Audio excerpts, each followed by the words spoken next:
Hello and welcome to another video of Career Map Online YouTube channel.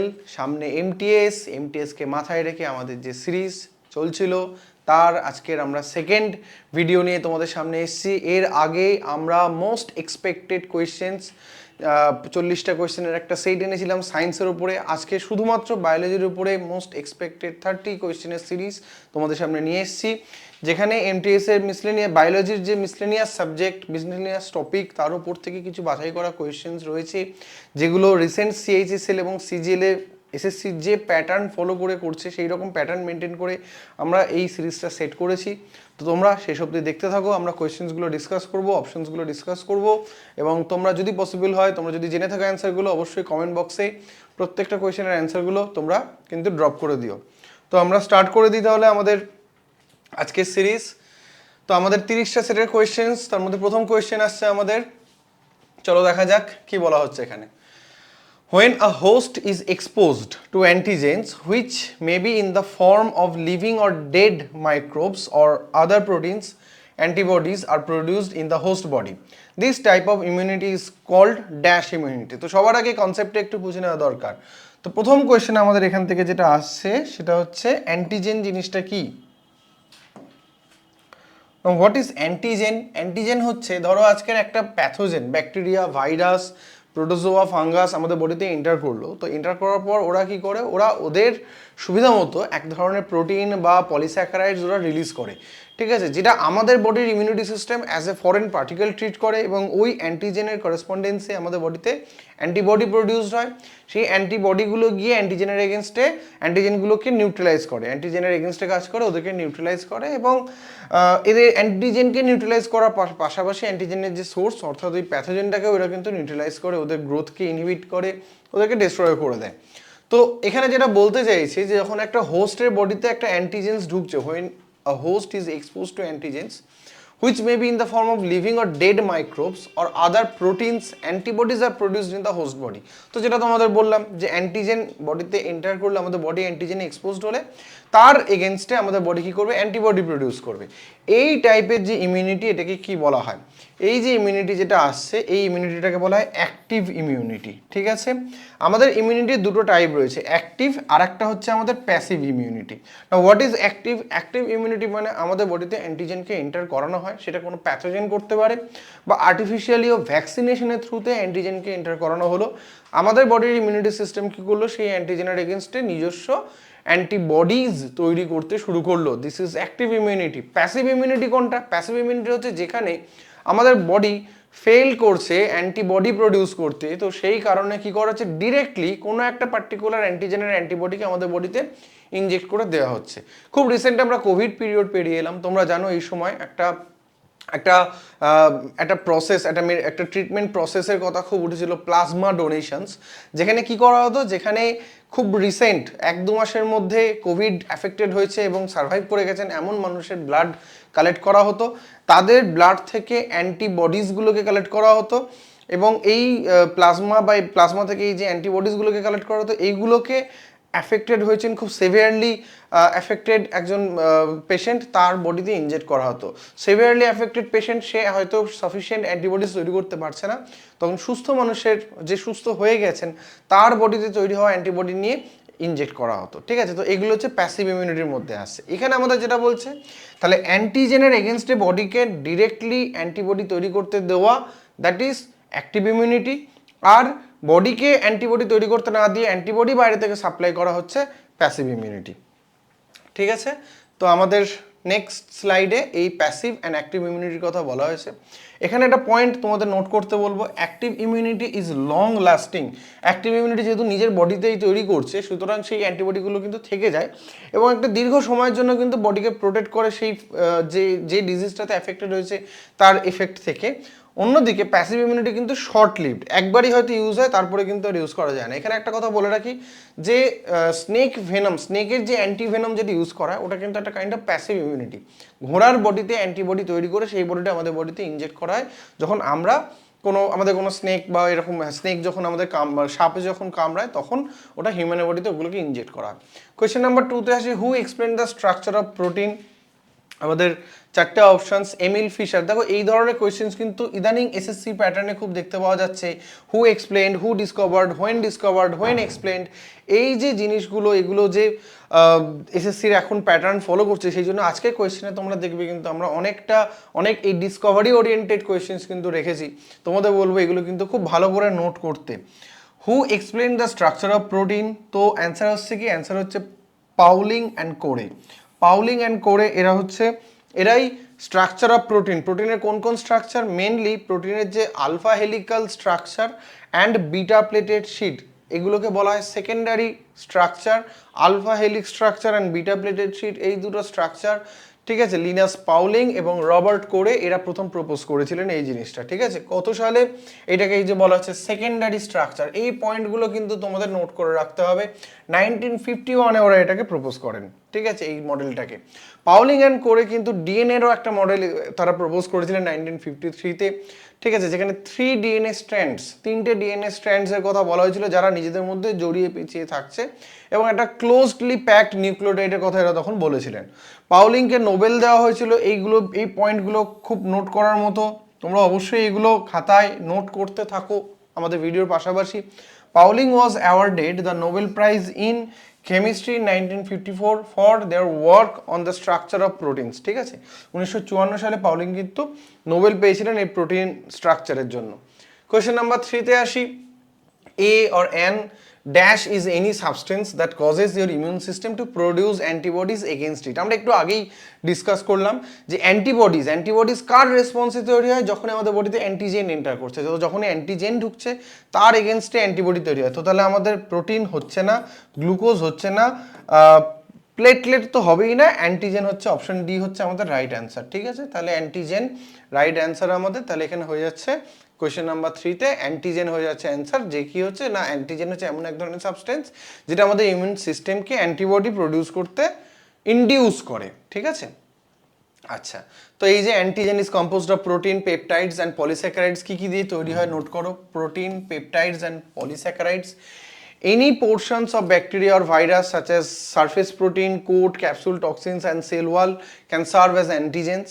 It can bind to a specific antibody or T cell receptor. এই T cellটা কি?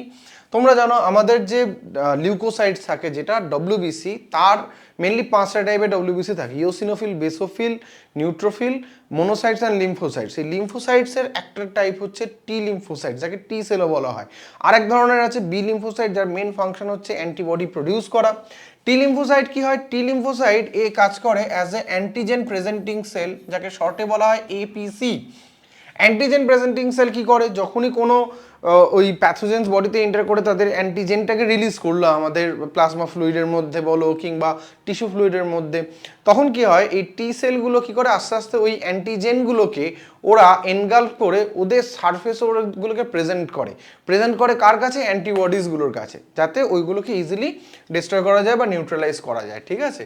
তো সেটাই বলা হচ্ছে, তো any protein of bacteria viruses known as antigens, it can bind to a specific antibody. প্রত্যেকটা অ্যান্টিজেনের specific antibody আছে। অ্যান্টিজেন অ্যান্টিবডির রিলেশনটা কিছুটা লক অ্যান্ড কি এর মতো, একটা পার্টিকুলার অ্যান্টিজেন তার একটা পার্টিকুলার অ্যান্টিবডি থাকবে। আর অ্যান্টিজেনগুলো অ্যান্টিবডি ছাড়াও টি সেল রিসেপ্টরের সাথেও তাহলে কম্বাইন করে, কারণ T cell as a antigen presenting cell হিসাবে আলটিমেটলি সেই ওদেরকে অ্যান্টিবডিসগুলোর কাছে নিয়ে যাবে, ঠিক আছে। এবং তার ফলে কি হচ্ছে না, একটা বলছে it can trigger an immune response, এবং এর ফলেই আমাদের যে ইমিউন রেসপন্স, অর্থাৎ যে আমাদের যে প্যাথোজেনদের এগেনস্ট আমাদের বডির ইমিউনিটি সিস্টেমের যে কাজ করা, সেই জিনিসটা এইভাবেই কাজ করছে কিন্তু, ঠিক আছে। চলে আসি আমরা কোয়েশ্চেন নাম্বার 4-এ।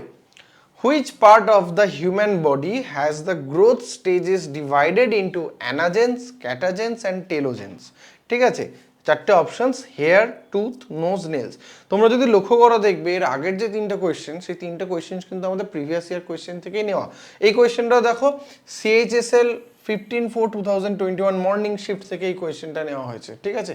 তো আমাদের এই সিরিজে, আগের যে সিরিজটা তোমরা যারা দেখেছো তোমরা জানবে, সেখানেও কিন্তু আমরা পুরোপুরি পিওয়াই কিউজ যেগুলো সেগুলোর উপরে ডিসকাস করেছিলাম, কারণ তোমাদের বিভিন্ন স্ট্র্যাটেজি ভিডিওতে আমরা বারবার বলেছি এই জিনিসটা কিন্তু, যে পিওয়াই কিউ যদি সলভ করতে থাকো, পড়ার পাশাপাশি যত পিওয়াই কিউ সলভ করবে তত কিন্তু তোমাদের ডেপথ এবং কোয়েশ্চেনের মানে অ্যাটেম্প্ট করার প্রবাবিলিটি, অ্যাটেন্ড করার যে এবিলিটি, সেটা কিন্তু আস্তে আস্তে বাড়বে এবং তোমরা নিজেরাও বুঝতে পারবে যত পিওয়াই কিউ তোমরা সলভ করবে তত কিন্তু তোমাদের এফিসিয়েন্সিও বাড়বে, এক্সামে মার্কস স্কোর সব তত বাড়তে থাকবে। তো সেই জন্য আমরা কিন্তু এই সিরিজ যেগুলো বানাচ্ছি এগুলো সব কিন্তু এই পিওয়াই কিউ এর উপর বেস করেই কিন্তু আমরা বানাচ্ছি, ঠিক আছে? তো এই জন্যই এগুলোর এতটা ইম্পর্টেন্স এই কোয়েশ্চেন্সগুলোর, ঠিক আছে? তো কি এখানে বলতে চাইছে, এখানে বলতে চাইছে আমাদের হিউম্যান বডির কোন অর্গ্যানটার তার ডেভেলপমেন্টাল যে স্টেজ রয়েছে, গ্রোথ স্টেজে রয়েছে, তার তিনটে স্টেজে হচ্ছে, অ্যানাজেন, ক্যাটাজেন অ্যান্ড টেলোজেন। চারটে option, hair, tooth, nose, nails. তো এখানে রাইট অ্যান্সার হয়ে যাচ্ছে হেয়ার। এখন এই গ্রোথ স্টেজটা কি, হেয়ার গ্রোথ যখন হয়, আমি এখানে তোমাদের একটু দেখাবো এই ছবিটা। এই ছবিটা যদি তোমরা দেখো, দেখতে পাবে এই যে ফার্স্ট যে দুটো রয়েছে এই ফেজটাকে বলা হচ্ছে অ্যানাজেন ফেজ। তারপরে এই যে ফেজটা এটাকে বলা হচ্ছে ক্যাটাজেন, অ্যান্ড দেন ফাইনালি আসছে টেলোজেন ফেজ, ঠিক আছে? টেলোজেন ফেজের শেষে যখন হেয়ার প্লাকড হয়ে যাচ্ছে, চুল উঠে যাচ্ছে, তখন আবার এই অ্যানাজেন থেকে রিপিট হচ্ছে, স্টার্ট হচ্ছে আবার প্রসেসটা, ঠিক আছে? তো এইটা পুরো চলতে থাকে। অ্যানাজেন ফেজটাতে কি হয়, মেনলি হেয়ার গ্রোথ যেটা হয় অ্যানাজেন ফেজেই হয়। এটা 2 থেকে 8 বছর পর্যন্ত হয়ে থাকে, হেয়ার গ্রোথ হয় এই ফেজটাতে। ক্যাটাজেন ফেজে হেয়ার গ্রোথটা 50% রিডিউসড হয়ে যায়, ঠিক আছে? কতটা, 50% মতো রিডিউসড হয়ে যায়। অ্যান্ড দেন আসছে টেলোজেন ফেজ, যেখানে হেয়ার গ্রোথ টোটালি পজ হয়ে যায়, এটা 2 to 3 মান্থস মতো সাস্টেইন করে, এবং at the end of telogen phase চুলটা পড়ে যায়, এবং তার জায়গায় আবার তোমরা এখানে যদি লক্ষ্য করে দেখতে পারো আবার এই যে ফলিকলস থেকে, হেয়ার ফলিকলস থেকে নতুন হেয়ার গ্রো করা শুরু করছে, অর্থাৎ আবার ব্যাক টু অ্যানাজেন ফেজ, ঠিক আছে? তো এই তিনটে ফেজে আমাদের মেনলি হেয়ার গ্রোথ হয়, এবং হেয়ার গ্রোথ সাইকেলের এই তিনটে ফেজ আছে। তাহলে আমাদের আগেরটা রাইট অ্যান্সার হয়ে যাচ্ছে হেয়ার। নেক্সট আমরা চলে আসি question number 5, what is the term circadian rhythm associated with? Circadian rhythm কি বলছে, সার্কাডিয়ান রিদম কোন টার্মটার সাথে অ্যাসোসিয়েট করছে? মুভমেন্টস অফ মেরিগোরাউন্ড একদমই নয়, হার্টবিট একদমই নয়, বডি ক্লক, এইটা হয়ে যাবে আমাদের সঠিক উত্তর, বডি ক্লক। অর্থাৎ সার্কাডিয়ান রিদম কাকে বলছে, আমাদের প্রত্যেকটা লিভিং বিংসের বডিতে একটা বডি ক্লক আছে মনে করা হয়, যেটা জেনেটিক্যালি রেগুলেট হচ্ছে, এবং আমাদের ডে টু ডে ওয়ার্ক তোমরা দেখবে প্রত্যেকটা কিন্তু অলমোস্ট আমাদের কিন্তু একটা পার্টিকুলার টাইম মেনটেন করে হয়, এবং এই বায়োলজিক্যাল ক্লকই কিন্তু সেটাকে মেনটেন করে, ঠিক আছে?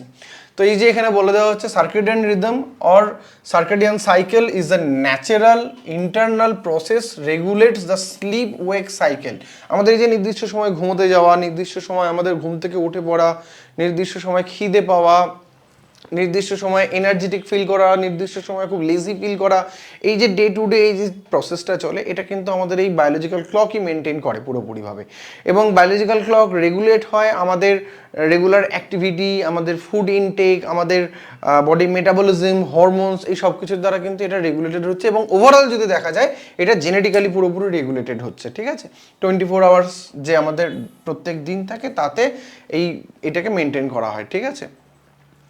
আচ্ছা, নেক্সট কোয়েশ্চেনে আমরা আসি, what do you call maximum sustainable size of resident populations in a given ecosystem? একটা ইকোসিস্টেম রয়েছে, সেই ইকোসিস্টেমে সবথেকে বেশি কত সংখ্যক মানে পপুলেশন, ঠিক আছে, ম্যাক্সিমাম পপুলেশন কত এখানে থাকতে পারে, সেটাকে এর মধ্যে কোনটাতেই আমাদের বোঝানো যেতে পারে, that is carrying capacity. Option C, carrying capacity. Carrying capacity ডেফিনেশনটা তোমরা কোয়েশ্চেনটা দেখেই বুঝতে পারছো। ক্যারিং ক্যাপাসিটি তাহলে কাকে বলা হচ্ছে, যে maximum sustainable size of resident population in a given ecosystem. ওই ইকোসিস্টেমে ম্যাক্সিমাম কতটা থাকতে পারে, তার ধারণ ক্ষমতা কত, দ্যাট ইজ ক্যারিং ক্যাপাসিটি, ঠিক আছে? So carrying capacity can be defined as species average population size in a particular habitat. Carrying capacity is the maximum number of species an environment can support indefinitely. Next question আমরা যাই, which antibiotic is considered the first miracle drug used to treat throat infections, meningitis, syphilis and other bacterial infections? কোন antibiotics এর মধ্যে, ঠিক আছে? Acyclovir, নিফিউরাটেল, penicillin and metronidazole, ঠিক আছে? তো এই চারটের মধ্যে কোনটা, সঠিক উত্তর হচ্ছে পেনিসিলিন। পেনিসিলিন ডিসকভার করেছিলেন আলেকজান্ডার ফ্লেমিং 1921-এ, এবং this was the first antibody that was ever produced. Penicillium notatum নামে এক ধরনের ফাঙ্গাস থেকে, তার এক্সট্র্যাক্ট থেকে এই অ্যান্টিবায়োটিকটা তৈরি করা হয়, যেটা সেই সময় বলা হতো অব্যর্থ ওষুধ যে কোনো রোগের ক্ষেত্রে। এবং সত্যি কথা, এটা একটা ওয়াইড রেঞ্জ অফ ব্যাকটেরিয়ার এগেনস্টে কিন্তু পেনিসিলিন তখন কাজ করতো, ঠিক আছে? তো এই 1928 সরি ওটা 21 না 1928 আলেকজান্ডার ফ্লেমিং পেনিসিলিন ডিসকভার করেছিলেন। Acyclovir is used to treatment of herpes simplex virus infections, ঠিক আছে, চিকেন পক্স, এইগুলোকে ট্রিট করতে আমাদের এই অ্যাসাইক্লোভির ইউজ করা হয়। আচ্ছা, নিফিউরাটেল কিসে ইউজ করা হয়? Drug use to gynaecology used in treatment of leucorrhoea, ঠিক আছে, এইসব এতে ইউজ করা হয়। মেনলি এটা রিপ্রোডাক্টিভ অর্গ্যানগুলোতে এবং ইউরিনারি ট্র্যাক্টে ইনফেকশন থাকলে তখন এই নিফিউরাটেল ইউজ করা হয়। আর মেট্রোনিডাজোল যেটা রয়েছে এটা ইউজ করা হচ্ছে কিসে? ইউজ টু ট্রিট ট্রাইকোমোনিয়াসিস, অ্যামিবায়াসিস, অর্থাৎ পুরোপুরিভাবে প্রোটোজোয়ান যে ডিজিজগুলো রয়েছে, ইনফ্ল্যামেটরি লেসেন্স, ঠিক আছে, এইগুলোতে মেনলি এটাকে ইউজ করা হচ্ছে। তাহলে চারটে যে অ্যান্টিবায়োটিক ছিল, এই চারটে অ্যান্টিবায়োটিকের কোথায় কি ইউজ করা হচ্ছে এগুলো কিন্তু তোমরা এখান থেকে দেখে বুঝতে পারবে। এইটা আর এইটা, তো চারটে অ্যান্টিবায়োটিকের ইউজটা তোমরা একটু নোট করে রাখবে। Next question number 8, which cytologist demonstrated the role of the endoplasmic reticulum in the protein processing and sorting in a variety of cells ইন 1960s, ঠিক আছে। তো এখানে তাহলে আমাদের কোয়েশ্চেনটা হচ্ছে সেটা হচ্ছে কোন সাইটোলজিস্ট প্রথম ডেমনস্ট্রেট করেছিলেন এন্ডোপ্লাজমিক রেটিকুলামের যে রোলটা রয়েছে প্রোটিন প্রসেসিংয়ে এবং প্রোটিন সর্টিং যেটা হয় প্রডিউস করার পর গলগি অ্যান্ড এন্ডোপ্লাজমিক রেটিকুলাম মিলে এটা পাঠায়। তো সেখানে আমাদের এটা হয়ে যাচ্ছে আমাদের জর্জ প্যালাডে, ঠিক আছে, জর্জ ই প্যালাডে হয়ে যাচ্ছে আমাদের রাইট অ্যান্সার। জর্জ ই প্যালাডের ব্যাপারে আমরা একটু দেখে নিই। এখানে 1974 তিনি কি করেছিলেন? তিনি ফিজিওলজির ওপরে এবং মেডিসিনের তিনি নোবেল পেয়েছিলেন এই এন্ডোপ্লাজমিক রেটিকুলামের ফাংশন ডিসকভার করার জন্য, ঠিক আছে। বাকি যে অপশনসগুলো ছিল তার মধ্যে র্যালফ এম স্টেইনম্যান ছিলেন, তিনি ছিলেন একজন ফিজিশিয়ান এবং একজন ইমিউনোলজিস্ট, যিনি 2011 সালে নোবেল প্রাইজ পেয়েছিলেন ফিজিওলজি এবং মেডিসিনের ওপরে। কেন? তিনি ডেনড্রাইটিক সেল ডিসকভার করেছিলেন। কবে? 1973-তে তিনি ডেনড্রাইটিক সেল ডিসকভার করেছিলেন, যেগুলো এক ধরনের নার্ভ সেল আমাদের, যেটা ডিসকভার করার জন্য তিনি 2011 সালে নোবেল প্রাইজ পান, ঠিক আছে। এন স্টিভেন ছিলেন একজন আমেরিকান বায়োলজিস্ট, তিনি ডিসকভার করেছিলেন সেক্স ক্রোমোজোম ইন 1905-এ, যে আমাদের যে ক্যারিওটাইপস যেটা থাকে হিউম্যান ক্যারিওটাইপসের মধ্যে যে লাস্ট পেয়ার অফ ক্রোমোজোম যেটা থাকে এক্স অ্যান্ড ওয়াই ক্রোমোজোম, যেটা অ্যাকচুয়ালি একটা সেক্স ডিটারমিনেশন করে যে একজন ইন্ডিভিজুয়াল সে মেল হবে না ফিমেল হবে, এবং সেটা ডিসকভার করেছিলেন তিনি 1905-এ, ঠিক আছে। আর সিরিল ডার্লিংটন তিনি ডিসকভার করেছিলেন মেকানিক্স অফ ক্রোমোজোমাল ক্রসওভার, ঠিক আছে। এবং ক্রসওভার বলতে তোমরা যে সেল ডিভিশন রয়েছে সেখানে পড়বে, মিওসিস সেল ডিভিশনের একটা পার্ট। সেখানে কি হয়? সেখানে যে ক্রোমোজোমের ক্রোমাটিডসগুলো থাকে, নন সিস্টার ক্রোমাটিডরা কি করে, সিস্টার ক্রোমাটিড যেগুলো থাকে তাদের মধ্যে তাদের যে ফ্র্যাগমেন্ট, সেই ফ্র্যাগমেন্টসটা এক্সচেঞ্জ করে, এটাকেই বলা হয় ক্রসিং ওভার, এবং যার ফলে নতুন ক্যারেক্টারিস্টিক্স ডেভেলপ করে, এবং নতুন ক্যারেক্টারিস্টিক্স ডেভেলপ করার সাথে সাথে একটা ইভলিউশন যে জিনিসটা হয়, যে একটা টাইপস অফ অর্গানিজমস থেকে আস্তে আস্তে বেটার টাইপস অফ অর্গানিজমের দিকে যাওয়া, সেই প্রসেসটা কিন্তু এর মাধ্যমেই হয়, ঠিক আছে।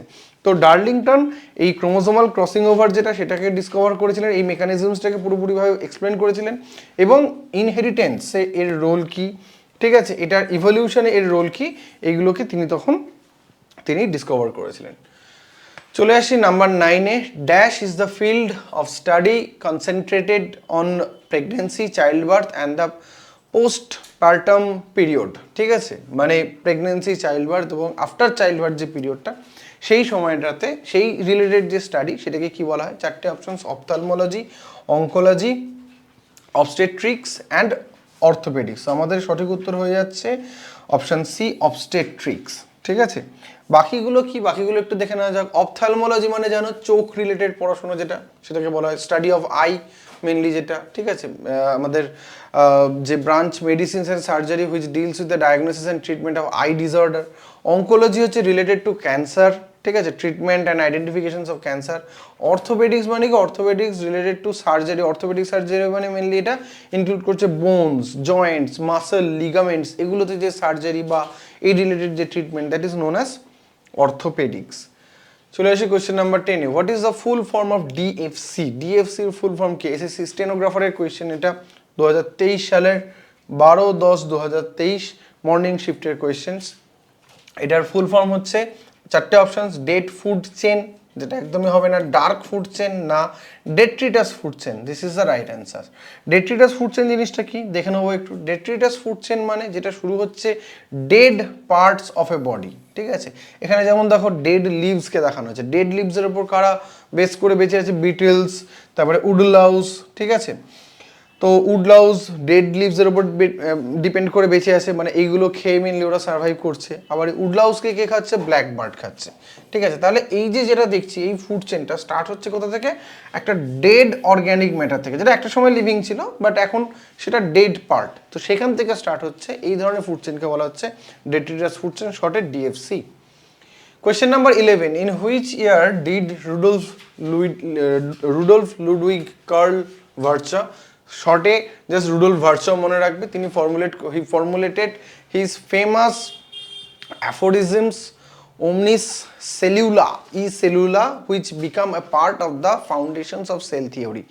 তো এখানে রাইট অ্যান্সার হচ্ছে 1855, অপশন এ 1855। জিনিসটা কি আমি একটু বুঝিয়ে দিই তোমাদের। জিনিসটা কি হয়েছিল, এখানে প্রথম সেল ডিসকভার করেছিলেন রবার্ট হুক কত সালে, 1665, 1665 সালে ফার্স্ট ডেড সেল ডিসকভার করেছিলেন রবার্ট হুক। এইবারে তারপরে দুজন সায়েন্টিস্ট, একজন হচ্ছে ম্যাথিয়াস স্লেইডেন আর থিওডোর সোয়ান, এরা 1838 অ্যান্ড 1839-এ আস্তে আস্তে এরা কি করে, এরা সেল থিওরি প্রপোজ করেন। দুটো থিওরি ছিল, কি কি, স্লেইডেনের যে থিওরিটা ছিল সেটা ছিল এইটা, all living things are made up of cells or their product. Schleiden actually ছিলেন একজন বটানিস্ট অ্যান্ড সোয়ান ছিলেন জুলজিস্ট, ঠিক আছে। তো সেলের ডেফিনিশনে আমরা যেটা বলে থাকি যে cell is the structural and functional unit of life. তো এই যে স্ট্রাকচারাল ইউনিট অফ লাইফ এইটা বলেছিলেন স্লেইডেন, যেটা এই ফার্স্ট পোস্টুলেশনে যেটা আসছে, all living things are made up of cells or their products. Second যেটা বলেছিলেন সেটা বলেছিলেন থিওডোর সোয়ান, কি বলেছিলেন, cells are fundamental structures and functional unit of living matter. পরবর্তীকালে তাহলে আমাদের স্লেইডেনের থিওরিটা, স্লেইডেনের যে পোস্টুলেটস 1838 এসেছিল, তারপর 1839-এ সোয়ান, এই দুটো মিলিয়ে এই দুটো পার্টকে তখন বলা হতো সেল থিওরি। পরে রুডলফ ভার্চোর এই থিওরিটা, all cells comes from pre existing cells, মানে যে কোনো সেল একটা প্রি এক্সিস্টিং সেল থেকেই অরিজিনেট করে আসছে, এইভাবেই সেল সাইকেলটা চলতে থাকছে। তাহলে এই কনসেপ্টটা প্রথম রুডলফ ভার্চো দিয়েছিলেন কত সালে, 1855-এ। এবং এই ভার্চোর থিওরি, স্লেইডেন অ্যান্ড সোয়ান, এই তিনটাকে একসাথে এখন বলা হয় সেল থিওরি, ঠিক আছে। This three as collectively known as cell theory. চলে আসি কোয়েশ্চেন নাম্বার 12-এ। Identify the positions of stomata in plants. Stomata কোথায় থাকে প্ল্যান্টসের বডিতে? অপশনসগুলো দেখে নেওয়া যাক। Surface of leaves, inside the flower, inside the roots, tip of stems. কোথাও না, সারফেস অফ লিভস, ঠিক আছে। পাতার ওপরে মূলত স্টোমাটাগুলোকে দেখতে পাওয়া যায়, যেগুলো ওপেন ক্লোজ হয়ে প্ল্যান্টসের যে গ্যাসিয়াস এক্সচেঞ্জ সেটাকে কন্ট্রোল করে, সেটাকে রেগুলেট করে। So transpirations mainly occurs through the stomata which are small pores on the surface of leaves. তো লিভ সারফেসে এইরকম দেখতে থাকে। এখানে যে লিভসের একটা মাইক্রোস্কোপিক স্ট্রাকচার দেওয়া রয়েছে, যে মাইক্রোস্কোপিক স্ট্রাকচারে তোমরা দেখতে পাবে এখানে এই স্টোমাটাল পোর্সগুলো দেখতে পাবে, এবং এই স্টোমাটাল পোর্সগুলোতেই মূলত এটা হচ্ছে open stomata and this is close stomata. So open stomata দিয়ে CO2, অক্সিজেন, ওয়াটার ভেপার, এই সব কিছু এক্সচেঞ্জ কিন্তু হয়। প্ল্যান্টসের রেসপিরেশন, ট্রান্সপিরেশন দুটোই কিন্তু এই স্টোমাটা থ্রু দিয়েই হয়ে থাকে, ঠিক আছে। আচ্ছা, হুইচ অফ দ্য ফলোয়িং, আচ্ছা আরেকটা কথা বলে দিই, স্টোমাটা ছাড়া আরও দুটো অর্গ্যানসের নাম, আরও দু তিনটে এরকম পোর্সের নাম মনে রাখবে যার থ্রুতে মেনলি প্ল্যান্টস গ্যাসিয়াস এক্সচেঞ্জ করে থাকে। তার মধ্যে স্টেমে থাকে লেন্টিসেল, আর যে আমাদের যে স্টেমে লেন্টিসেল, রুটসেও লেন্টিসেল থাকে। কিছু ম্যানগ্রোভ যে ট্রিজগুলো থাকে তাদের রুটস, যেটা তাদের রুটসের ভিতরে থাকে হচ্ছে নিউমাটোফোর নামে এক ধরনের পোর্স, যার থ্রুতে ওরা গ্যাসিয়াস এক্সচেঞ্জ করে। আর হচ্ছে কিউটিকল নামে এক ধরনের পোর্স থাকে, এক ধরনের ক্র্যাক টাইপের থাকে প্ল্যান্টস বডিতে, যার থ্রুতে ওরা এই ধরনের গ্যাসিয়াস এক্সচেঞ্জগুলো করে থাকে, ঠিক আছে।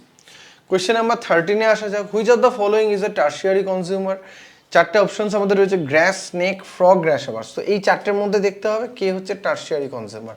গ্রাস হচ্ছে আসছে প্রডিউসারের মধ্যে, সো গ্রাস ইজ প্রডিউসার, ঠিক আছে। আচ্ছা, গ্রাসকে কে খাচ্ছে? গ্রাসকে খাচ্ছে হচ্ছে গ্রাস হপার।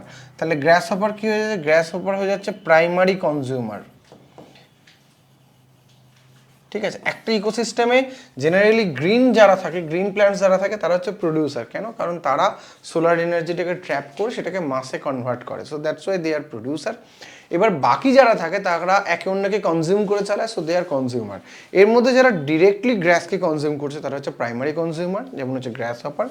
গ্রাস হপারকে কে খাবে? গ্রাস হপারকে খাবে ফ্রগ, তাহলে ফ্রগ হয়ে যাচ্ছে সেকেন্ডারি কনজিউমার।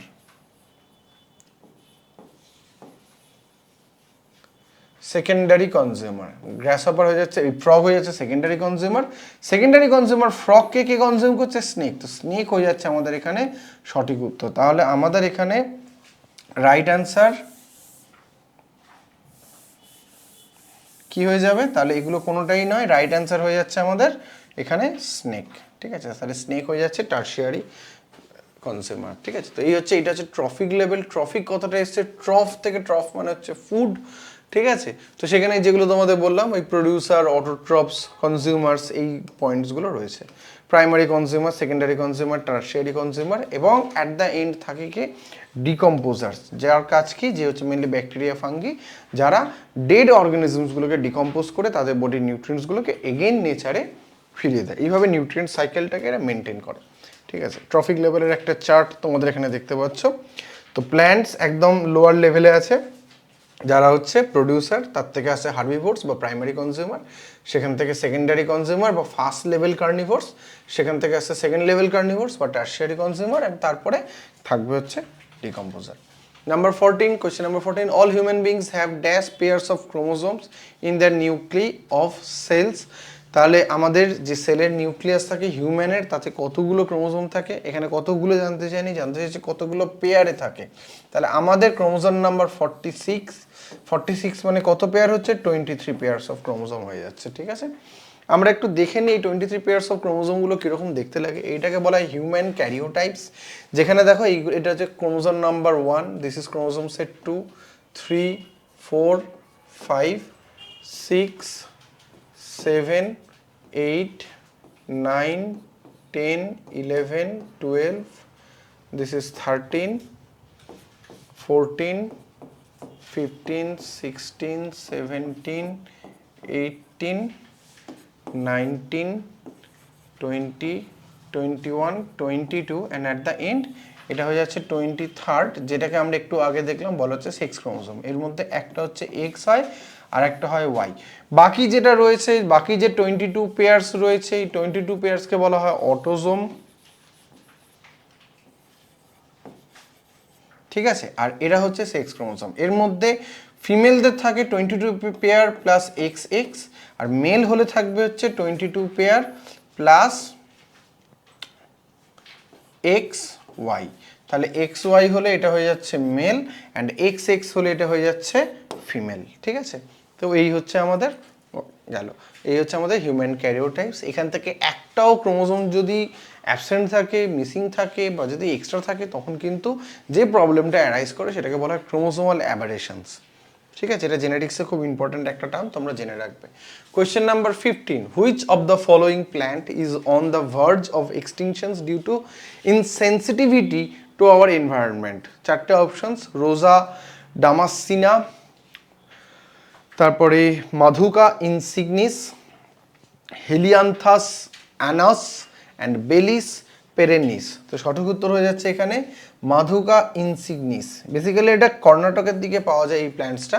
এই যে অ্যাকচুয়ালি ঠিক আছে, এটা স্যাপোটাসি নামে যে ফ্যামিলি রয়েছে সেই ফ্যামিলির মধ্যে আসে এটা, and this is completely endemic to India, মানে এটা ইন্ডিয়াতেই পাওয়া যায়, ইন্ডিয়ার বাইরে আর কোথাও পাওয়া যায় না। তো একটা সময় এই প্ল্যান্টসটা পাওয়া যেত না বলে মনে করা হয়েছিল এটা হয়তো এক্সটেন্ড করে গেছে, তারপরে লাকিলি এই প্ল্যান্টসে কিছু স্পিসিস ডিসকভার করা হয়, কর্ণাটকাতেই রিডিসকভার করা হয়। Question number 16. Which bacteria was discovered by Barry Marshall and Robin Warren that colonize the human stomach and causes chronic superficial gastric ulcer? Gastric ulcer create করে কোনটা? সঠিক আমাদের চারটে অপশনস, একটা রয়েছে Campylobacter jejuni, Helicobacter pylori, Neisseria gonorrhoea, and Entamoeba histolytica. তো সঠিক উত্তর এখানে হয়ে যাবে হেলিওব্যাক্টার পাইলোরি। এটা দেখো আগের বছরের এমটিএস এর কোয়েশ্চেন্স, কিন্তু 13 সেপ্টেম্বরের ফার্স্ট শিফটের কোয়েশ্চেন এটা আগের বছরের। ঠিক আছে, তো কতটা ইম্পর্টেন্ট কোয়েশ্চেন বুঝতে পারছো, এই লেভেলেরই কোয়েশ্চেন্স কিন্তু তোমরা এক্সপেক্ট করতে পারো এই সামনের যে এমটিএস আসছে। তো হেলিওব্যাক্টার পাইলোরি, এটাকে আগে বলা হতো ক্যাম্পাইলোব্যাক্টার পাইলোরি, এটা এক ধরনের গ্রাম নেগেটিভ ব্যাকটেরিয়া, যে কিনা এটা ফ্ল্যাজেলেট, এবং এদের এই ফ্ল্যাজেলা যেটা মনে করা হয় যে এটা এদের এক ধরনের অ্যাডাপ্টেশন, যেটা হিউম্যান ইন্টেস্টাইনের ভিতর, যাতে এরা ঢুকতে পারে হিউম্যান গাটের ভিতরে, সেই কারণে ওদের এসছে। ঠিক আছে, তো এরা আমাদের গাটে আলসার ক্রিয়েট করে। ঠিক আছে, ক্যাম্পাইলোব্যাক্টার যে জিনিস যেটা আছে সেটা ন্যাচারালি আমাদের ডাইজেস্টিভ ট্র্যাক্টের মধ্যে দেখতে পাওয়া যায়।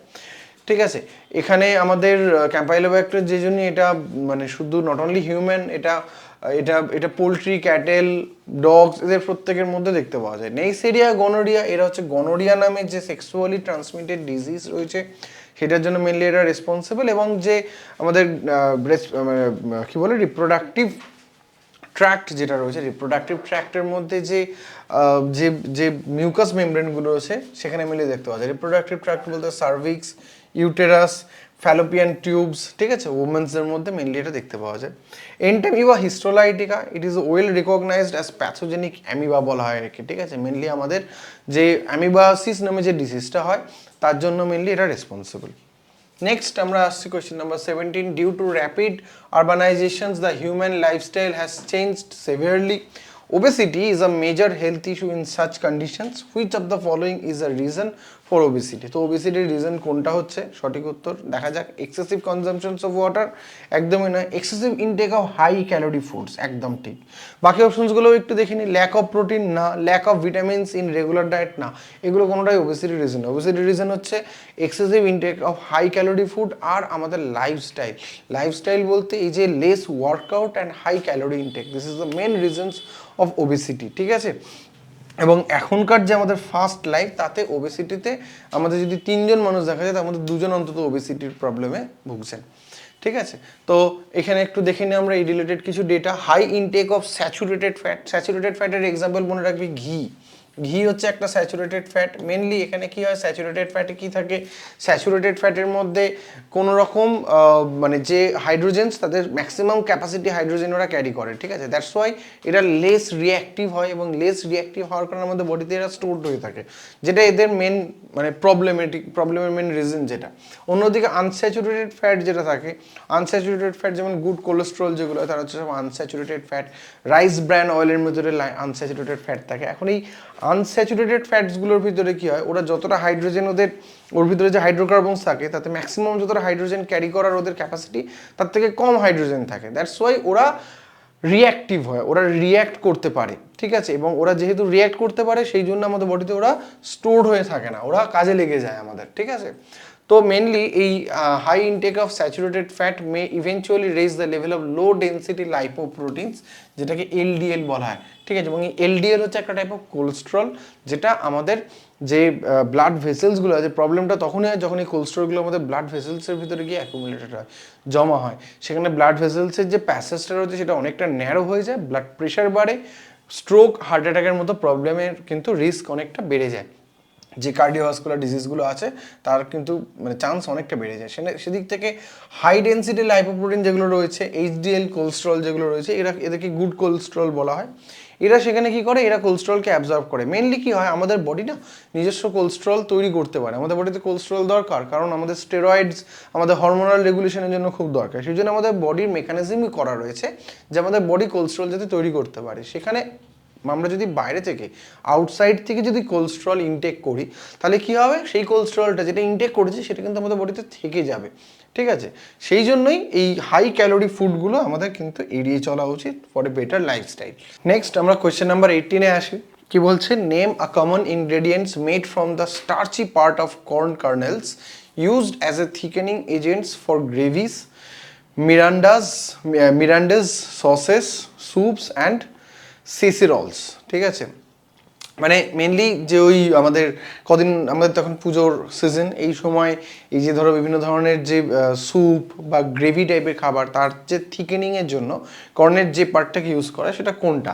তো খুবই ইজি কোয়েশ্চেন এটা, তো এটার উত্তর হয়ে যাচ্ছে কর্ন স্টার্চ। ঠিক আছে, জিলেটিন, পটেটো স্টার্চ, পেকটিন এগুলো ছিল, বাট এখানে সঠিক উত্তর হয়ে যাচ্ছে কর্ন স্টার্চ। ঠিক আছে, তো কর্নস্টার্চ কি? Cornstarch is most common thickening agents, যেটা ইন্ডাস্ট্রিতে ইউজ করা হয়, mixed with water or juice and boil to make fillings and give a glossy semi clear finish to products. ঠিক আছে, মেনলি যে বিভিন্ন গ্রেভি টাইপের যে স্যুপ টাইপের খাবার, যেগুলো আমরা খাবার দাবারের দিকে চলে যাচ্ছি ঠিকই, বাট এগুলো এটা অ্যাকচুয়ালি কি, এটা থিকেনিংয়ে হেল্প করে। তোমরা নিজেরাও দেখেছো যারা রান্নাবান্না করো, কর্নস্টার্চের একটু মানে কর্ন স্লারি বলা হয় জিনিসটাকে, কিছুটা যদি ছড়িয়ে দেওয়া হয়, দিয়ে সেটাকে গরম করলে খুব ঠিক একটা টেক্সচার ওটা পাওয়া যায়।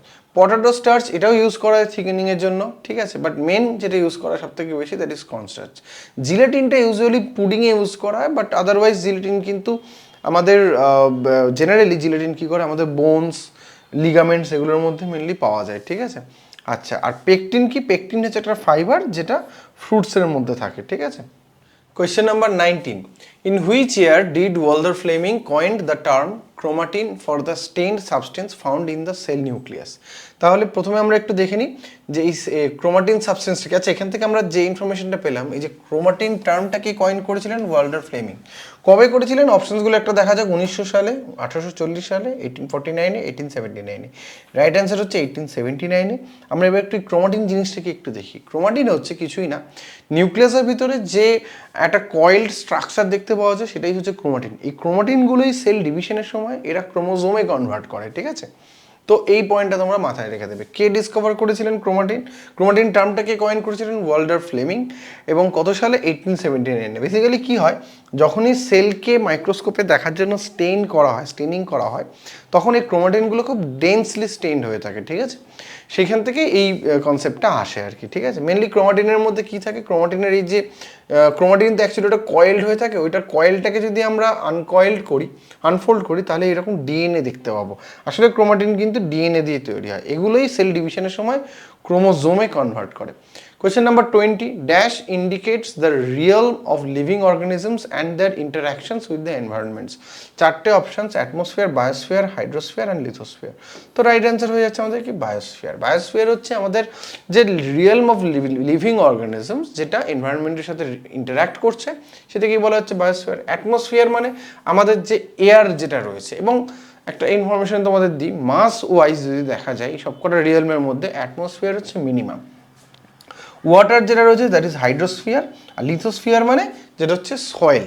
ঠিক আছে, তো এই হচ্ছে আমাদের এখানকার কনসেপ্ট মেনলি। ঠিক আছে, এই যে lithosphere solid outer parts of earth, মানে যেটা সারফেস। ঠিক আছে, আচ্ছা, layers of gases surrounding a planet, সেটাকে বলা হচ্ছে অ্যাটমসফিয়ার। আর hydrosphere total amount of water on a planet. ঠিক আছে, এই Which ecologist research provide the revolutionary new insights into how energy and nutrients are move through the ecosystems? ঠিক আছে, energy, nutrients ইকোসিস্টেমের মধ্যে একটা ট্রফিক লেভেল থেকে আর একটা ট্রফিক লেভেলে কীভাবে যায়, এটা কে ডিসকভার করেছিলেন? সঠিক উত্তর হয়ে যাচ্ছে কি এখানে, রেমন্ড এল লিন্ডেম্যান। ঠিক আছে, তোমরা সবাই শুনেছো লিন্ডেম্যানের 10% ল।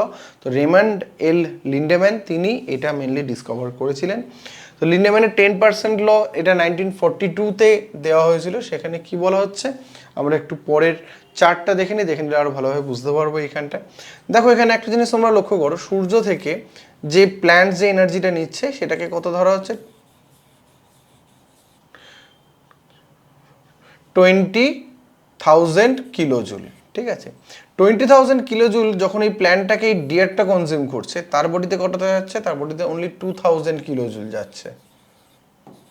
ঠিক আছে, অর্থাৎ এর কেবলমাত্র 10% যাচ্ছে নেক্সট ট্রফিক লেভেলে। 2000 এই ডিয়ারটাকে যে কনজিউম করছে তার বডিতে কতটা যাচ্ছে? তার বডিতে যাচ্ছে অনলি 200 কিলোজুল, অর্থাৎ এর 10% যাচ্ছে। একে যে কনজিউম করছে তার বডিতে যাচ্ছে 20 কিলোজুল, অর্থাৎ এটারও 10% গেল। এখন কোয়েশ্চেন হচ্ছে এই যে 10% যাচ্ছে, তাহলে বাকি 90%-এর কী হচ্ছে? বাকি 90% যেটা থাকছে সেটা এর day to day work, heat, energy এসব কারণে তার ইউটিলাইজ হচ্ছে বা ওটা স্পয়েলড হচ্ছে, মানে ওটা নষ্ট হয়ে যেতে পারে। কেবলমাত্র 10%-এর বডিতে স্টোর করে রাখে, যেটা তাকে যে কনজিউম করছে তার বডিতে যাচ্ছে। ঠিক আছে, এটাই হচ্ছে law of 10% given by Lindeman. ঠিক আছে, তাহলে সেই হিসেবে যদি দেখা যায় একটা ট্রফিক লেভেলে যে অ্যাপেক্স প্রিডেটর বা টার্সিয়ারি কনজিউমার যে থাকে, তার মধ্যে কিন্তু অ্যাকচুয়ালি আমরা দেখতে পাই যে সবথেকে মিনিমাম অ্যামাউন্ট অফ এনার্জি কিন্তু যাচ্ছে। আচ্ছা, next question number 22, in which of the following parts of the human body is the ম্যাসেটার muscle located? ম্যাসেটার muscle কোথায় লোকেটেড থাকে? হ্যান্ড, থাই, জ না চেস্ট? রাইট অ্যান্সার হয়ে যাচ্ছে জ। মেনলি আমাদের লোয়ার জ, যে চিউইং এর জন্য আমাদের যেটা দরকার লাগে সেটাই হচ্ছে ম্যাসেটার মাসেলস। এই যে দেখতে পাচ্ছ, এইটা হচ্ছে ম্যাসেটার মাসেলস, আমাদের লোয়ার জকে ওটা আটকে রেখেছে। আমরা এই যে কথা বলছি, লোয়ার জ যে আপ ডাউন করছে, আমাদের আপার জ কিন্তু ইমুভেবল, লোয়ার জটা মুভেবল। ইনফ্যাক্ট আমরা যখন খাবার চিবাই, কথা বলি, মুখ খুলি, মুখ বন্ধ করি, তখন কিন্তু এই ম্যাসেটার মাসেলসটাই মেনলি আমাদের কাজে লাগে। ঠিক আছে, so the muscles masseter is a facial muscles, plays a major role in chewing of solid foods. ঠিক আছে, লোকেশন দেখে নিলে মাসেলস রিলেটেড একটু ইনফরমেশন, আমাদের 639টা অলমোস্ট অ্যারাউন্ড 639টা মাসেলস থাকে, যার মধ্যে গ্লুটাস ম্যাক্সিমাস মাসেলস হচ্ছে লার্জেস্ট মাসেলস। কোথায় থাকে? Located at the back of heap. ঠিক আছে, আমাদের হিপ ব্যাক পোর্শনে মেনলি এটা থাকে, যেটা একটা কোয়াড্রিল্যাটারাল শেপের হয়, এবং এটা কিসের জন্য রেসপন্সিবল? হিপ এক্সটেনশনস, আমাদের পা যে আমরা পা এক্সটেন্ড করছি, এটার জন্য কিন্তু আমাদের গ্লুটাস ম্যাক্সিমাস মাসেলসটা ইউজ করা হয়। কখন? বলছে when we are standing up from sitting positions, climbing stairs and holding yourself upright, এই যে আমরা দাঁড়িয়ে আছি, এগুলোর জন্য কিন্তু এই গ্লুটাস ম্যাক্সিমাস মাসেলসটা কিন্তু আমাদের হেল্প করছে। Stapedius muscles is the smallest skeletal muscles in the human body, যেটা কোথায় থাকে? মেনলি আমাদের কানের মধ্যে থাকে, মিডল ইয়ারে থাকে। ঠিক আছে, এবং স্টেপিডিয়াস মাসেলসের মেন ফাংশনস কি বলছে? Stabilize the stapes and control its vibrations. তোমরা জানো স্টেপিস হচ্ছে আমাদের স্মলেস্ট বোনস, তার ভাইব্রেশনটাকে কন্ট্রোল করাটাই কিন্তু মেনলি এর function. Next, question number 23. Enzyme-linked immunosorbent assay is a technique used in detections of which of the following disease? Enzyme-linked immunosorbent assay, শর্টে এটাকে বলা হয় ELISA টেস্ট, ELIZA। এই ELISA টেস্ট এর মধ্যে কোনটাতে ইউজ করা হয়? রিউমাটয়েড আর্থ্রাইটিসের না, কিডনি ক্যান্সারের না, ম্যালেরিয়াতে না। এটা মেনলি ইউজ করা হয় কিসে? এটা হচ্ছে আমাদের এই অ্যাকোয়ার্ড ইমিউনো ডেফিসিয়েন্সি সিনড্রোম বা এইডস ডিজিজে কিন্তু এটাকে মেনলি ইউজ করা হয়। ঠিক আছে, আচ্ছা, এলাইজা টেস্ট কীভাবে কাজ করে? কাজ করে হচ্ছে linking specific antibody to antigen to an enzyme. ঠিক আছে, কোনো একটা অ্যান্টিবডি বা অ্যান্টিজেনকে একটা এনজাইমের সাথে অ্যাড করা হয়। ঠিক আছে, এখানে কী করা হচ্ছে? Adding the sample to a solid surface where the antibodies and other molecules stick, causing an enzyme reactions that change the color, reading the color change with a special machine। ELISA test govern করা হয় এরকমভাবে। ঠিক আছে, mainly যে ডিজিজটা তার অ্যান্টিজেনগুলোকে collect করে তার specific enzyme linked অ্যান্টিবডির সাথে ওগুলোকে কম্বাইন করা হয়। করার পরে ওগুলোর মধ্যে যে কালার চেঞ্জ, অ্যাকচুয়ালি এটা করা হয় এক ধরনের মাইক্রোপিডস রয়েছে তার ভিতরে। ঠিক আছে, এবং করার পরে ওগুলোর যে কালার চেঞ্জ আসে সেটা দেখে আমরা ডিটেক্ট করতে পারি যে সেটা এইডস বা ওই ধরনের ডিজিজগুলো হয়েছে কিনা, প্রেজেন্সগুলো বোঝা যায়। Detecting antibodies in the blood, সেটা ডিটেক্টেও কিন্তু এলাইজা টেস্ট হেল্প করে। এস্টিমেটিং হরমোন লেভেলসে হেল্প করে। ট্র্যাকিং ডিজিজ আউটব্রেকসে হেল্প করে। Screening donated blood for viral contaminants. ঠিক আছে, যে ব্লাড ডোনেট করা আছে তার মধ্যে যে কোনো ভাইরাসের কন্টামিনেশন হচ্ছে কিনা সেগুলো স্ক্রিনিং করা যায়। ড্রাগ অ্যাবিউস ডিটেক্ট করা যায়। Diagnosing bacterial and viral infections like HIV, Lyme disease, এই জিনিসগুলোকে ডিটেক্ট করা যায়। Diagnosing endocrine conditions like thyroid disease, detecting pregnancy, এইগুলোতে কিন্তু এলাইজা টেস্টটাকে করা হয়। ঠিক আছে, তাহলে তোমাদের এই যে ডেটাগুলো, এই ডেটাগুলোর জন্য কিন্তু তোমরা এই ভিডিওটা দেখতে থাকো শেষ অবধি। আমাদের আর কয়েকটা কোয়েশ্চেন বাকি আছে, হলে আমাদের এই ভিডিওটা কমপ্লিট হবে। আমাদের এই যে প্রত্যেকটা কোয়েশ্চেন, প্রত্যেকটা টপিকের PDF কিন্তু আমরা আমাদের যে টেলিগ্রাম অ্যান্ড হোয়াটসঅ্যাপ চ্যানেলে কিন্তু আমরা প্রোভাইড করে দিই। তোমরা এই সমস্ত কোয়েশ্চেন্সগুলো সেখানে পেয়ে যাবে, তার সাথে সাথে তাদের অ্যান্সারগুলোও পেয়ে যাবে, অ্যান্সার কিও দিয়ে দেওয়া হবে। কিন্তু এই ডিটেলসগুলো জানার জন্য, এই এক্সটার্নাল যে কোয়েশ্চেন্সগুলো, যে options related actual PYQ study যেটা হয়, তার জন্য কিন্তু আমাদের এই ভিডিওটা তোমাদের দেখতে থাকতে হবে। আচ্ছা, question number 24, which of the following was the first B vitamin discovered in 1897? 1897-এ প্রথম B কমপ্লেক্স ভিটামিন কোনটা ডিসকভার করা হয়েছিল? তো এটা হচ্ছে থিয়ামিন। থিয়ামিনটা কি? থিয়ামিনটা হচ্ছে বেসিক্যালি যেটা B1, ঠিক আছে, যেটার ডেফিসিয়েন্সিতে বেরি নামে ডিজিজটা হয়। রাইবোফ্লাভিনটা কি? রাইবোফ্লাভিন হচ্ছে B2, ঠিক আছে। আচ্ছা, ফোলেটটা কি? ফোলিক অ্যাসিড, এটা হচ্ছে B9, অ্যান্ড বায়োটিনটা হচ্ছে B7। টোটাল 8টা বি কমপ্লেক্স থাকে। এর পাশাপাশি আমাদের ভিটামিন B3 থাকে, যেটার নাম হচ্ছে নিয়াসিন, B5 থাকে প্যান্টোথেনিক অ্যাসিড, ভিটামিন B6 থাকে পাইরিডক্সিন, অ্যান্ড ভিটামিন B12 থাকে, যেটার নাম হচ্ছে রাইবোফ্লাভিন। ঠিক আছে, আমাদের ভিটামিন নিউট্রিশনের ক্লাস হয়ে গেছে, আমাদের প্লেলিস্ট তোমরা চেক করতে পারো, সেখানে কিন্তু সমস্ত ভিটামিনসের ব্যাপারে ডিটেলসে আমরা ডিসকাস করেছি। কাসিমির ফাঙ্ক প্রথম সাজেস্ট করেছিলেন ভিটামিনের ব্যাপারে, এবং তিনি এটার নাম রেখেছিলেন ভাইটাল অ্যামাইন্স, পরে যেখান থেকে ভিটামিন নামটা আসে। ঠিক আছে, যে ভিটামিনগুলো আছে তার মধ্যে vitamin A, D, E, K এটা হচ্ছে fat soluble, vitamin B complex and C হচ্ছে water soluble. Question number 25, and in human beings a small intestine is coiled and is about dash meter long, কত 7 to 7.5 metre long. Question option D হয়ে যাচ্ছে আমাদের এখানে answer. এটাও 2022 এর MTS এর questions.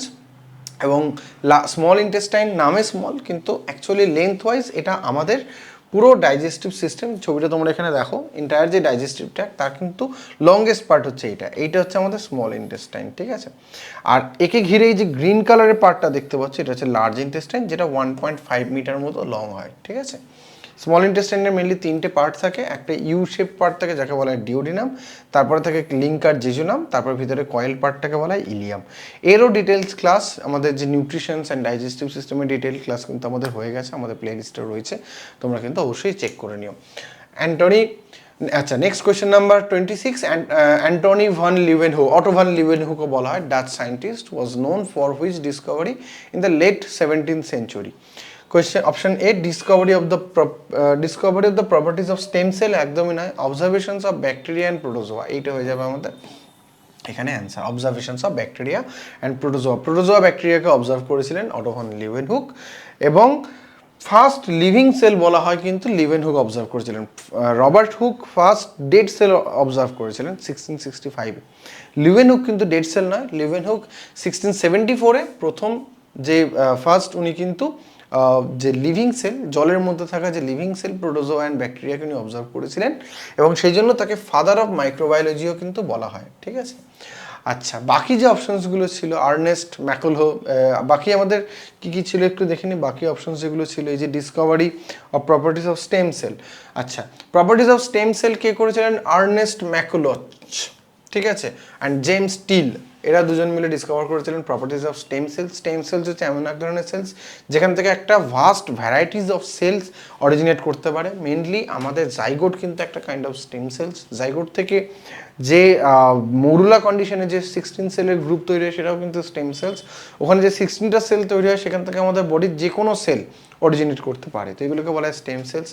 ATP molecule তোমরা জানো, energy currency, ATP adenosine triphosphate, Karl Lohmann এটা ডিসকভার করেছিলেন। আর নিউক্লিয়াস অফ দ্য সেল, খুব ইম্পর্টেন্ট কোয়েশ্চেন এটা আসে প্রায়, রবার্ট ব্রাউন ডিসকভার করেছিলেন এটাকে। ঠিক আছে, সেল রিলেটেডও কিন্তু আমাদের কনসেপচুয়াল ভিডিও রয়েছে যেখানে আমরা সেলের ব্যাপারে ডিটেলসে ডিসকাস করেছি, সেই ভিডিও কিন্তু তোমরা দেখতে পারো, আমাদের প্লে লিস্টে থাকবে। Question number 27. In boys, the growing larynx is visible as a distinct bulge at the front of the throat called adrenaline conthomony corn gullet. তো কণ্ঠমণি, যেটাকে আরেকটা নাম আছে অ্যাডামস অ্যাপেল। মেনলি যেটা হয় কি, যে এই যে অ্যাডোলেসেন্স পিরিয়ডে ছেলেদের ক্ষেত্রে মেনলি যেটা দেখা যায় যে ল্যারিংসের সাথে অ্যাটাচড হয়ে থাকা যে কার্টিলেজ, সেই কার্টিলেজের একটা কার্টিলেজটা প্রোট্রিউড করে থাকে বাইরের দিকে, সেইটাকে বলা হয় কণ্ঠমণি বা অ্যাডামস অ্যাপেল। ঠিক আছে, গালেট কি? গালেট হচ্ছে বেসিক্যালি ইসোফেগাস। ঠিক আছে, ইসোফেগাস যেটা আমাদের মাউথের সাথে আমাদের স্টমাককে কানেক্ট করেছে। Question number 28. The blood platelets are also known as thrombin, thrombocytes, erythrocyte, leukocytes. সঠিক উত্তর হয়ে যাচ্ছে কি থ্রম্বোসাইটস। ঠিক আছে, তো থ্রম্বিনস বেসিক্যালি এক ধরনের প্রোটিনস, এক ধরনের এনজাইমস, যেটা আমাদের হোমিওস্ট্যাসিস অ্যান্ড মেনটেনিং ব্লাড কোয়াগুলেশনে হেল্প করে, এবং হোমিওস্ট্যাসিস অর্থাৎ আমাদের ব্লাডের যে টেম্পারেচারটাকে মেনটেন করতে হেল্প করে। ঠিক আছে, অন্যদিকে আমাদের যে থ্রম্বোসাইটস হচ্ছে মেনলি আমাদের প্লেটলেটস। ঠিক আছে, প্লেটলেটসকে বলা হয় থ্রম্বোসাইটস। এরিথ্রোসাইটস হচ্ছে আরবিসি, অ্যান্ড লিউকোসাইটস হচ্ছে ডব্লিউবিসিস। আমরা একটু দেখে নিই এখানে এরিথ্রোসাইটস অ্যান্ড লিউকোসাইটসের ব্যাপারে। এরিথ্রোসাইটসের কি, এরিথ্রোসাইটস বা আরবিসি কোথায়, এটা ফাংশনস কি, মেনলি ট্রান্সপোর্ট করে এটা অক্সিজেনকে, বোন ম্যারোতে প্রডিউসড হয়, 120 ডেজ এদের লাইফ স্প্যান থাকে। আর কি কি মনে রাখবে এখান থেকে, যে এরাই ম্যাক্সিমাম 40 to 45% যত ধরনের আমাদের ব্লাড কর্পাসেলস রয়েছে, যে তিন ধরনের মানে থ্রম্বোসাইটস, এরিথ্রোসাইটস অ্যান্ড লিউকোসাইটসের মধ্যে সবথেকে বেশি থাকে এরিথ্রোসাইটস, এবং এরিথ্রোসাইটসের মধ্যে হিমোগ্লোবিন থাকে, যাদের জন্য আমাদের ব্লাডের কালারটা রেড কালার হয়। 4 to 6, এটা খুব important, 4 to 6 millions of erythrocyte থাকে কোথায়? Each cubic millimetre of blood, প্রতি কিউবিক মিলিমিটার ব্লাডে 4 to 6 মিলিয়নস অফ এরিথ্রোসাইট দেখতে পাওয়া যায়। ঠিক আছে, এখানে ছবিগুলো দেওয়া রয়েছে। লিউকোসাইটস আমাদের রয়েছে, যেটা ডব্লিউবিসি বা হোয়াইট ব্লাড কর্পাসেলস। 5 রকমের লিউকোসাইটস হয়, কি কি? নিউট্রোফিল, লিম্ফোসাইটস, আর ইওসিনোফিল, বেসোফিল অ্যান্ড মোনোসাইটস। ঠিক আছে, লিউকোসাইটস মেনলি আমাদের, ওরাও বোন ম্যারোতে তৈরি হয়, ব্লাড লিম্ফের মধ্যে স্টোর থাকে, এবং এদের কাজ হচ্ছে আমাদের ইমিউনিটিতে পার্টিসিপেট করা। থ্রম্বোসাইটস বা প্লেটলেটসের কাজ হচ্ছে মেনলি আমাদের ব্লাড কোয়াগুলেশনে হেল্প করা। তো এই যে আমাদের দেখতে পাচ্ছ এখানে এই এরিথ্রোসাইট রেড কালারের আরবিসি, প্লেটলেটস এরকম স্মল। এই এরিথ্রোসাইট আর প্লেটলেটস এই দুটো যখন ম্যাচিওর্ড হয়ে যায়, এর ভিতরে কিন্তু জেনারেলি নিউক্লিয়াস থাকে না। ঠিক আছে, এগুলো নিউক্লিয়াস ছাড়া সেল হয়। আমাদের হিউম্যান বডির নিউক্লিয়াস নেই এরকম সেল হচ্ছে এই দুটো, এরিথ্রোসাইটস and platelets.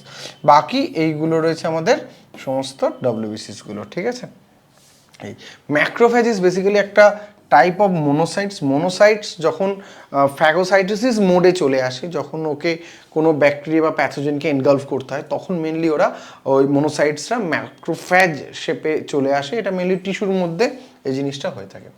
Question number 29, in 1873 who published the first photograph of nerve tissue stained with the black reaction technique describing a whole nerve cells? কি কি অপশনসগুলো দেখে নি। Camillo Gunter Blobel, Camillo Golgi, William Harvey and Paul Ehrlich.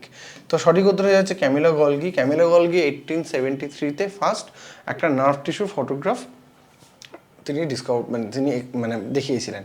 তো ব্লোবেল কি করেছিলেন? ব্লোবেল দেখিয়েছিলেন যেটা যে protein have signals that govern their movements and positions in the cells. প্রোটিনের যে পজিশনস, তাদের যে মুভমেন্ট, এগুলো অ্যাকচুয়ালি প্রোটিনের বিভিন্ন সিগন্যাল দিয়ে করা হয়। উইলিয়াম হার্ভে কি দেখিয়েছিলেন? Functions of heart and the সার্কুলেশনস of blood. একদমই তাই, উইলিয়াম হার্ভেই কিন্তু প্রথম এইটাকে ডিসকভার করেছিলেন। অ্যান্ড পল এরলিচ কি করেছিলেন? এফেক্টিভ ট্রিটমেন্টস অফ সিফিলিস, সিফিলিসের ট্রিটমেন্ট ডিসকভার করেছিলেন। সিফিলিসে কিন্তু একটা এসটিডি, সেক্সুয়ালি ট্রান্সমিটেড ডিজিজ, গনোরিয়ার মতো। হুইচ, লাস্ট কোয়েশ্চেন আমরা এসে গেছি, question number 30, which among the followings are commonly known as blood thinners? কোনটা? Anticoagulants, antibiotics, anti caking agents আর অ্যান্টিবডিজ। তো সঠিক উত্তর হয়ে যাচ্ছে অ্যান্টিকোয়াগুলেন্টস। ব্লাড থিনার মানে কি? মানে রক্ত যখন জমাট বাঁধে তখন রক্ত আস্তে আস্তে ঘন হতে থাকে, ঠিক হতে থাকে। তাহলে অ্যান্টিকোয়াগুলেন্টসগুলো রক্তকে জমাট বাঁধতে দেয় না, সেই জন্য এদেরকে বলা হচ্ছে ব্লাড থিনার্স, রক্তকে পাতলা করে রাখে। ঠিক আছে, তো সেই কারণে এই অ্যান্টিকোয়াগুলেন্টসগুলোকে ইউজ করা হয়। একটা আর্টিফিশিয়াল অ্যান্টিকোয়াগুলেন্টস আছে যেটাকে বলা হয় সোডিয়াম সাইট্রেট। আমাদের বডিতে অ্যান্টিকোয়াগুলেন্টস হিসেবে কাজ করে হেপারিন, যেটা বেসোফিল নামে ডব্লিউবিসি থেকে রিলিজড হয়। ঠিক আছে, তো এইগুলো মনে রাখবে। ঠিক আছে, বেসোফিল থেকে হেপারিন, এই হেপারিন রিলিজ করে, এটা আমাদের বডিতে অ্যান্টিকোয়াগুলেন্ট হিসেবে কাজ করে। অ্যান্টিবডিজ কি আমরা ডিসকাস করেছি আগে।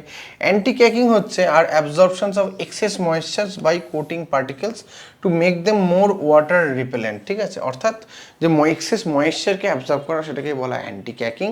আর অ্যান্টিবায়োটিক্স তো আমরা ডিসকাস করেছি শুরুতেই। অ্যান্টিবায়োটিক্স হচ্ছে এক ধরনের মেডিসিন যেটা গ্রোথ অফ ব্যাকটেরিয়াকে, মানে ব্যাকটেরিয়াল গ্রোথটাকে বন্ধ করে দেয় বা ব্যাকটেরিয়াকে মেরে ফেলে। ঠিক আছে, তো এই ছিল আমাদের 30টা কোয়েশ্চেনের সেট তোমরা দেখলে, এবং এই 30টা কোয়েশ্চেনের সেট আমি তোমাদের বলবো পার্সোনালি যে এইগুলো কিন্তু তোমরা অবশ্যই নোট করে রাখো, এবং ইনফ্যাক্ট এর সাথে যে রিলেটেড ডেটাগুলো আমরা ডিসকাস করলাম, এই ডেটাগুলোও কিন্তু তোমরা নোট করে রাখো। এইভাবে অ্যানালিসিস করে যদি তোমরা করতে থাকো, তাহলে কিন্তু তোমাদের প্রিপারেশনটা অনেকটা স্মুথ হবে, অনেকটাই ভালোভাবে তোমরা অনেক এফিশিয়েন্টলি তোমরা কিন্তু প্রিপেয়ার হতে পারবে। আর পুজো, আমাদের পুজোর মরশুম, সবাই পুজো খুব ভালোভাবে কাটাও, এবং পুজোর পরে আমাদের এমটিএস, কি পুজোর আগেও হয়তো অনেকের আছে, এমটিএস তো শুরুই হয়ে গেছে।